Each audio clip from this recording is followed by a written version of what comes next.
नमस्कार।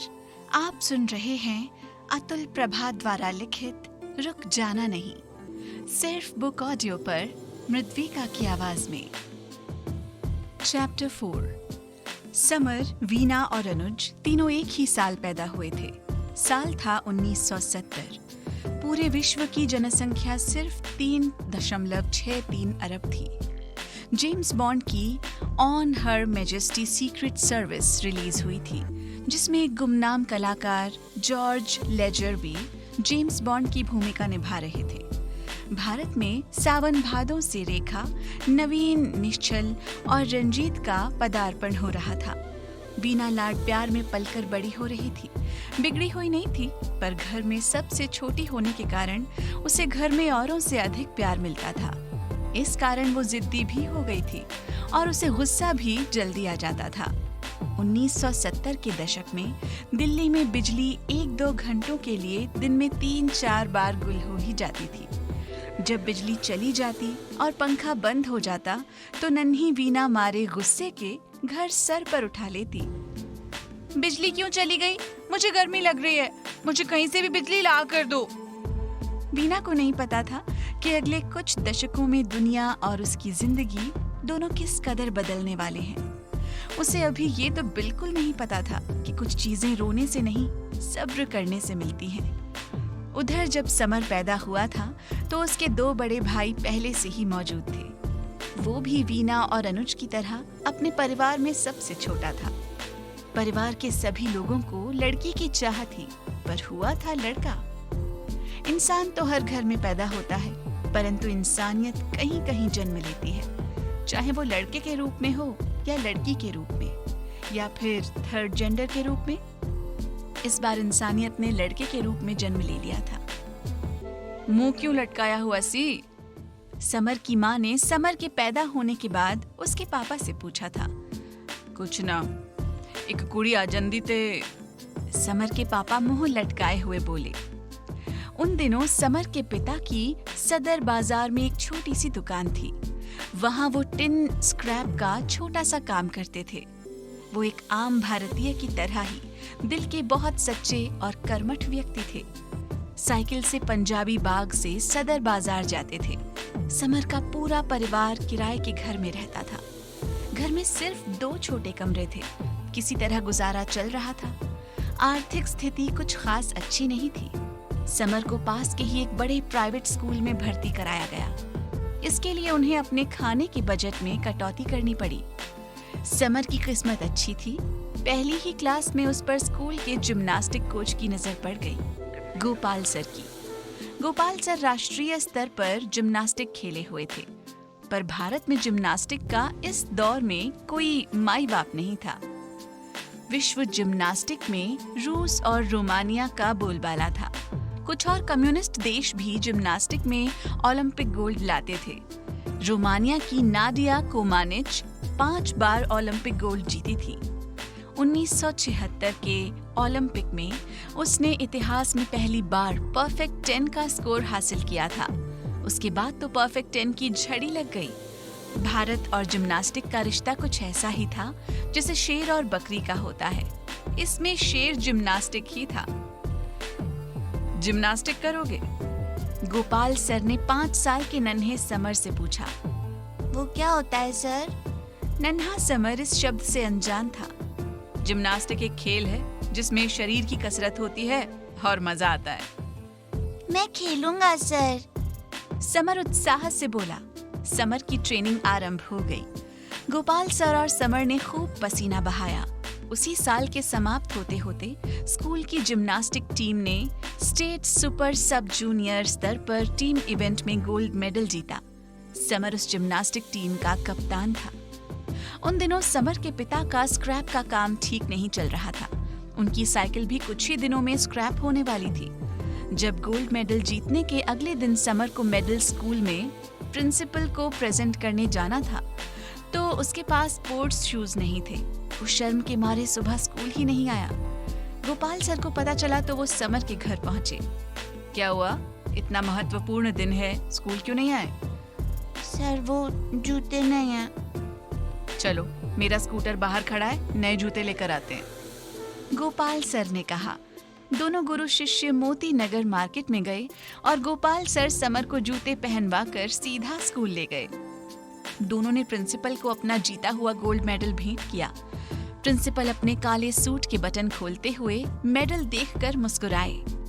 शाबाश गोपाल जी, मैं तो पहले ही जानता था आप गोल्ड मेडल जीतेंगे। वो मेडल को अपनी उंगलियों से सहलाते हुए बोले, सर मेडल मैंने नहीं, समर की टीम ने जीता है। समर ने गोपाल सर की तरफ देखा और उन्होंने मुस्कुराकर हामी में सर हिला दिया। नन्हे समर का सीना गर्व से चौड़ा हो गया। गोपाल सर ने गोल्ड मेडल को मुग्ध भाव से देखते हुए प्रिंसिपल को प्रणाम किया और समर को लेकर प्रैक्टिस के लिए चले गए। उनसे अच्छा और कौन ये बात जानता था कि भारत में स्पोर्ट्स को गंभीरता से बिल्कुल नहीं लिया जाता था। उसी साल ही समर को भारत में जिम्नास्टिक खेलने का इनाम मिल गया। वो 5वीं क्लास में फेल हो गया। जिस समय उसकी 5वीं की परीक्षाएं चल रही थी, उस समय उसकी सब जूनियर नेशनल के लिए कोचिंग चल रही थी। समर की माँ इस सिलसिले में प्रिंसिपल से मिली। देखिए, मेरा बेटा आपके स्कूल का खेलों में नाम रोशन कर रहा है। आप इसे कृपया अगली क्लास में प्रमोट कर दीजिए। अगले साल ये पढ़ाई भी कर लेगा। आप निश्चिंत रहिए। समर की माताजी ने प्रिंसिपल को गुहार लगाई। प्रिंसिपल साहब अपने काले सूट में बड़ी सी कुर्सी पर बैठे थे। शरीर से थोड़े भारी भी थे, शायद इसीलिए वो टस से मस नहीं हुए। समर की माताजी ने फिर कोशिश की। अगर आप इसे अगली क्लास में नहीं चढ़ाएंगे तो मुझे मजबूरन इसे आपके स्कूल से निकालना पड़ेगा। प्रिंसिपल साहब ने अब थोड़ी देर सोचने की मुद्रा बनाई, फिर बोले, देखिए, रूल इज रूल। मैं इस मामले में कोई मदद नहीं कर सकता। अगले दिन समर की माताजी ने उसे उस स्कूल से निकाल लिया और उसके अगले दिन एक और स्कूल ने स्पोर्ट्स कोटा में समर को अगली क्लास में प्रवेश दे दिया। वीना और अनुज के स्कूल ने। वीना और अनुज को इस बात का बिल्कुल अंदाजा नहीं था कि उन तीनों की जिंदगी आगे चलकर आपस में कितनी जुड़ने वाली है। समर और गोपाल सर का साथ एक ब्यूरोक्रेसी या कहिए हिपोक्रेसी की वजह से छूट गया। भारत को इस सदमे से उबरने में 40 साल लगे। 2016 के रियो ओलंपिक में 52 साल बाद किसी भारतीय जिम्नास्ट ने ओलंपिक खेलों में भाग लिया। जी हाँ, सिर्फ भाग लिया। दीपा कर्माकर ने अपने इवेंट में 4था स्थान हासिल किया। नए स्कूल में समर आ तो गया, पर स्कूल में जिम्नास्टिक किस चिड़िया का नाम है कोई नहीं जानता था। समर में नेतृत्व क्षमता थी। खिलाड़ी था तो बचपन से ही बिंदास स्वभाव का था। वो सीधा प्रिंसिपल मिसेस भल्ला के ऑफिस में गया। Good morning madam. बोलिए। मिसेस भल्ला ने बड़ी बड़ी आंखें ऊपर उठाकर देखा। मैडम, क्या हम अपने स्कूल में जिम्नास्टिक शुरू कर सकते हैं? आप करेंगे? भल्ला मैडम मुस्कुराई। जी। समर बोला, तो जाइए, टीम बनाइए। वो अपना काम करने लगी। समर खुश होकर बाहर भागा। एक हफ्ते में उसने 4 लड़कों की टीम बना ली। प्रतिदिन सुबह स्कूल में अभ्यास भी आरंभ हो गया। समर के दिमाग में एक आइडिया घर बना रहा था। एक दिन उसने मॉर्निंग असेंबली के बाद प्रिंसिपल की इजाजत लेकर पूनम, नीलू और श्वेता को रोक लिया। तुम तीनों योगा क्लास में हो ना? हाँ, तो? पूनम ने तिरछी नजर से समर को देखा। मुझे तुम तीनों की हेल्प चाहिए। बोलो। उन तीनों में से सिर्फ पूनम ही जवाब दे रही थी। अगर सिर्फ एक दिन प्रैक्टिस के लिए तुम तीनों दे सको तो हम जिम्नास्टिक की अपनी पहली परफॉर्मेंस में ही भल्ला मैडम को इम्प्रेस कर सकते हैं, और उसके बाद तो एक दिन की छुट्टी मिलती ही है स्कूल से। समर अपना प्लान उन तीनों को समझाने लगा। ठीक है, आ जाएंगे। पूनम कहकर जाने लगी। छोटी सी श्वेता उसके पीछे भागी। पूनम का एक कदम श्वेता के 2 कदमों के बराबर था। तुम क्या सोच रही हो? समर ने मंत्रमुग्ध सी खड़ी नीलू से पूछा। वो समर को ही देखे जा रही थी। वो चौंक कर होश में आई और फिर सरपट अपनी सहेलियों के पीछे भागी। 1 ही महीने बाद जिम्नास्टिक टीम की पहली परफॉर्मेंस हुई। सुबह की सभा में पूरे स्कूल के सामने 3 लड़कियां जो योगा में थीं, उल्टा धनुष बनाकर हाथ और पैरों के सहारे खड़ी हो गईं। ये 3 वही लड़कियां थीं, पूनम, नीलू और श्वेता। वीना दर्शक गणों में बैठी थी। उसे स्पोर्ट्स में कोई दिलचस्पी नहीं थी। समर भागता हुआ आया और जंप लगाकर हाथों केवल उन तीनों लड़कियों के ऊपर से सरलता से कूद गया। फिर बाकी 3 रंग रूट आए। लड़कियों को उनकी सुविधा के लिए थोड़ा नीचे कर दिया गया। सारा स्कूल दम साधे देख रहा था। एक के बाद एक बाकी तीनों खिलाड़ी भी सुगमता से हाथों के बल कूद गए। सबने भरपूर तालियां बजाईं। वीना अब समर से प्रभावित हुई। कुछ और भी करतब हुए। सबसे अधिक ताली बटोरी समर के आग के छल्ले के बीच में से कूदने वाले इवेंट ने। बाद में पूनम ने लंच ब्रेक में समर को पकड़ लिया। क्या शानदार जंप थी तेरी तो। अगली बार तू करेगी? समर मुस्कुराते हुए बोला। यही कहने तो तेरे पास आई हूँ, अगली बार मैं करूंगी। पूनम ने एक हाथ से अपनी शर्ट के कॉलर खड़े करते हुए कहा। समर का ब्रेड पकोड़ा आधा मुंह के अंदर आधा बाहर रह गया। वो पूनम को जाते हुए देखने लगा। पूनम के चलने के अंदाज को वो कैट वॉक तो बिल्कुल नहीं कह सकता था, पर हाँ, समर को वो अंदाज हॉर्स वॉक जैसा कुछ लगा। समर और उसकी जिम्नास्टिक टीम की सफलता से प्रेरित होकर अगले हफ्ते मिसेस भल्ला ने एक पार्ट टाइम जिम्नास्टिक कोच नियुक्त कर ही लिया। आज हम अपने स्कूल की जिम्नास्टिक टीम के लिए एक एक्सटर्नल कोच अपॉइंट कर रहे हैं। उम्मीद है ये टीम को नई ऊंचाइयों पर ले जाएंगे। तीनों रंगरूट अगले 3 साल सीखते रहे। समर की कला उनके साथ बहुत धीरे धीरे चल रही थी। कोच हफ्ते में सिर्फ 1-2 बार ही आते थे। शायद उनकी मासिक फीस ही इतनी कम थी। समर को ही अपनी टीम को कोच करना पड़ता था। उसे अपनी टीम के नए साथियों को सिखाने में काफी वक्त लगाना पड़ता था और उसकी अपनी ट्रेनिंग इस कारण नहीं हो पाती थी। वो आगे नहीं बढ़ पा रहा था। जिम्नास्टिक में तेजी से सीखना आवश्यक था। अंत में वो समझ गया, अब जिम्नास्टिक को छोड़ने का समय आ गया है। ये वो वक्त था जब भारत ने 1984 में चैंपियंस ट्रॉफी जीती थी, जिसमें रवि शास्त्री को मैन ऑफ द मैच के पुरस्कार में ऑडी कार मिली थी और पूरी भारतीय टीम ने कार के अंदर और बाहर बैठकर मैदान का चक्कर लगाया था। अब समर ने सोच समझकर क्रिकेट का चुनाव किया और क्रिकेट में आगे बढ़ने की योजना बनाने लगा। इसी दौरान समर के बड़े भाई भी पिता के स्क्रैप के काम में हाथ बटाने लगे थे। पिता का काम अब तेजी से आगे बढ़ने लगा। एक बड़ा कॉन्ट्रैक्ट मिला और उसी साल समर के पिता ने एक 500 गज की कोठी खरीद ली, दिल्ली की एक सबसे महंगी कॉलोनी में, पंजाबी बाग में। अब समर का परिवार दिल्ली का एक संपन्न परिवार था। पैसों से और ज्यादा पैसा बनाया जा रहा था, पर पूरी मेहनत से। अनुज का जब जन्म हुआ तो उसका परिवार एक के बाद एक किराए के मकान बदल रहा था। अनुज के पिता भारत की एक सबसे बड़ी तेल कंपनी में कार्यरत थे। अनुज का एक 11 साल बड़ा भाई था और एक 8 साल बड़ी बहन। साल 1976 था। अनुज 6 साल का हुआ ही था, तभी एक दिन उसके पिता को हृदयघात हुआ। आप इन्हें तुरंत अस्पताल ले जाइए। मोहल्ले के जनरल फिजिशियन ने उन्हें देखकर सलाह दी। उस समय 2 पहिया वाहन घर पर होना ही एक बहुत बड़ी बात थी। कार तो अभी बहुत दूर की बात थी। कैब जैसी कोई चीज नहीं होती थी। बड़ी मुश्किल से शिवाजी पार्क टैक्सी स्टैंड से किसी को भेजकर एक काली पीली टैक्सी बुलाई गई और उनको अस्पताल ले जाया गया। परंतु तब तक देर हो चुकी थी। उसके पिता अब इस दुनिया में नहीं रहे। अनुज की दुनिया अब बदल चुकी थी। अब माँ ही तीनों भाई बहनों का सहारा थी। माँ मजबूत तो बहुत थी, पर अधिक पढ़ी लिखी नहीं थी। पिता की क्योंकि सरकारी नौकरी थी तो एक छोटी सी पेंशन आने लगी। कुछ पैसे पिता के ऑफिस से फंड के मिले। अनुज के परिवार का गुजारा चलने लगा। अनुज का बचपन से एक अलग स्वभाव बनने लगा। वो चुपचाप रहता, अपने आसपास की दुनिया को देखता और चीजों को समझने की कोशिश करता। आसपास की दुनिया 70 के दशक में बहुत धीमे चलती थी। अनुज अब 3 कामों में रुचि लेने लगा: स्कूल जाना, आउटडोर स्पोर्ट्स खेलना और कॉमिक्स, पत्रिकाएं, उपन्यास पढ़ना। स्कूल जाकर उसको राहत मिलती थी, क्योंकि वहाँ की दुनिया उसकी अपनी दुनिया से ज्यादा विस्तृत और गतिशील थी। स्कूल में वो सब साथियों को ध्यान से देखता और दुनिया के बारे में और अधिक जानने की कोशिश करता। वो बहुत कम बोलता था, लेकिन स्कूल की क्रिकेट, बैडमिंटन, वॉलीबॉल की टीम में शामिल रहता। उसे खेल अच्छे लगते थे, परंतु खिलाड़ी वो सब खेलों में साधारण ही था।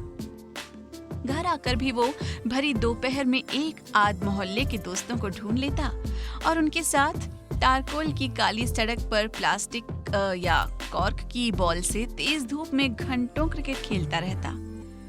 ट्रैफिक ना के बराबर था। दिन में मोहल्ले की गलियों में 2-4 स्कूटर दिख जाते और हफ्ते में एक बार कोई कार आती जाती दिख जाती थी। भारत में उद्योगों पर सरकारी नियंत्रण था और उद्योगों के निजीकरण में अभी 1 दशक से अधिक समय बाकी था। स्कूटर सिर्फ वेस्पा और लैम्ब्रेटा थे। कारें अमूमन सिर्फ किएट और एम्बेसडर थी। कॉमिक्स का अनुज दीवाना था। लोटपोट, मधु मुस्कान, चंदा मामा, पराग, दीवाना तेज, नंदन, चंपक, इंद्रजाल कॉमिक्स, अमर चित्र कथा आदि सभी कॉमिक्स को वो कहीं ना कहीं से लाकर पढ़ लेता था। सरिता, मुक्ता, साप्ताहिक हिंदुस्तान, कादम्बिनी, हंस, धर्मयुग, सारिका पत्रिकाओं का भी वो पता नहीं कैसे पर जुगाड़ कर ही लेता। उपन्यास उसे बड़ी मुश्किल से मिलते, पर उसके परिवार के कुछ सदस्य और भी थे, जैसे चाचा जी, फूफा जी आदि, जिनसे अनुज को उपन्यास भी उपलब्ध हो ही जाते थे। उसने इनबे सफीक से पढ़ना शुरू किया और एस.सी. बेदी से होते हुए कुशवाहा कांत, वेद प्रकाश काम्बोज, गुलशन नंदा, वेद प्रकाश शर्मा से ओम प्रकाश शर्मा जी तक पहुंच गया। जब अनुज करीब 12 साल का था तो स्कूल की लाइब्रेरी के कारण उसका परिचय मुख्य धारा के हिंदी साहित्यकारों से भी होने लगा। प्रेमचंद आने वाले सालों में उसने पूरा पढ़ डाला। शरद चंद्र, धर्मवीर भारती, रांगे राघव, शैलेश मटियानी, राजेंद्र और ममता कालिया, मंटो, अमृता प्रीतम, इस्मत चुगताई, निर्मल वर्मा, श्रीलाल शुक्ल, हरिशंकर परसाई, के.पी. सक्सेना आदि सबको उसने दिल खोलकर बिना भेदभाव के वर्षों तक पढ़ा। 8 से 16 साल की उम्र तक का सफर उसने इसी प्रकार तय कर लिया। क्योंकि उसको कोई राह बताने वाला नहीं था, तो उसने किताबों से अपनी राह खुद ही बनाने की कोशिश शुरू कर दी। अब कहीं ना कहीं से तो सब सीखते ही हैं। अब वो और भी गंभीर हो चला था, परंतु उसके 1 लाइनर संवाद और मजेदार होते जा रहे थे। भाई आज कौन सा गेम खेलें? मैथ्स का पीरियड शुरू होते ही आखिरी सीट पर बैठे सुनील ने अनुज को हल्के से कोहनी मारकर पूछा, आज दुनिया का सबसे बड़ा गेम खेलेंगे। क्या? सुनील की आवाज एक्साइटमेंट में थोड़ी तेज हो गई। 0 काटा, अनुज बोला। सुनील ने गुस्से में अनुज की कमर में घूंसा मारा। अनुज दर्द दबाने के लिए डेस्क पर झुक गया। दोनों धीरे धीरे हंसने लगे। जिंदगी कठिन थी, परंतु देश और दुनिया धीरे धीरे ही सही पर निश्चित तौर पर बदल रहे थे। अनुज को नहीं पता था कि उसे आने वाले कई दशकों में इतने बदलाव देखने और सहने थे कि उसे इस उम्र में पता होता तो वो हिमालय पर तपस्या करने भाग जाना बेहतर समझता। वो इसी तरह खेलता, पढ़ता और सोचता हुआ आगे बढ़ रहा था, सभी बच्चों की तरह भविष्य से अनजान, अपने भी, देश के भी और दुनिया के भी। वीना, समर और अनुज अब एक ही स्कूल में थे। वो आपस में दोस्त नहीं थे, सिर्फ क्लासमेट थे। उन तीनों की जिंदगी अलग अलग ढर्रे पर चल रही थी। तीनों भारत के धीमे विकास को धीमे धीमे जी रहे थे। सुविधाएं थीं और नहीं भी थीं। भारत की राजधानी में बिजली भी थी और नहीं भी थी। टेलीविजन थे और नहीं भी थे। टेलीविजन ब्लैक एंड व्हाइट था। उसमें तभी कुछ दिख सकता था जब छत पर लगे एंटीना को बिल्कुल सही कोण पर रखा जाए, उस पर बंदर और कबूतर ना बैठे हों और बिजली आ रही हो। इतना सब बंदोबस्त करने के बाद भी प्रसारण शाम को 6 बजे शुरू होता था और 10 बजे बंद हो जाता। प्रसारण के पहले 4 मिनट तो दुनिया का सबसे धीमा दूरदर्शन का थीम म्यूजिक चलता, जिसमें धरती जैसा कुछ गोल गोल घूमता रहता। फिर कृषि दर्शन कार्यक्रम सबको देखना पड़ता था, चाहे वो किसान हो या ना हो। जो किसान नहीं होते थे वो भी ध्यान लगाकर देख रहे होते थे, जैसे कल ही उठकर खेती करना शुरू कर देंगे। जो किसान भाई होते थे वो पहले से ही खेतों पर मन लगाकर काम कर रहे होते थे।